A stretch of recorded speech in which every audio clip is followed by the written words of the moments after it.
тими то 16-солаи футболи Тоҷикистон бозии аввали худро дар мусобиқаи байналмилалии рушди УЕФА 2022 ки дар кишвари Македонияи Шимолӣ ҷараён дорад баргузор намуд. дар дидори аввали худ футболбозони тоҷик аз соҳибони майдон як качини ҷавонони то 16-солаи Македонияи Шимолӣ шикаст хӯрданд. ду қисми асосии бозӣ бо ҳисоби 3-3 ба анҷом расид. дар ҷараёни вақтҳои асосии дидори мазкур аз ҳайати ҷавонони тоҷик Масрур Ғафуров ба задани 2 гол ва Билол Бобоев муаллифи 1 гол шуд. ғолиби бозӣ дар силсилазарбои пеналти муайян гардид. дар задани силсилазарбои 11 метра футболбозони Македонияи Шимолӣ маҳорати воло нишон доданд ва бо ҳисоби 5-4 пирӯз шуданд.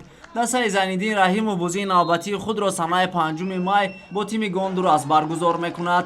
рақиби сеюми ҷавонони тоҷик мунтахаби Косова ба ҳисоб меравад. баргузории бозии мазкур санаи 8 май дар назар аст.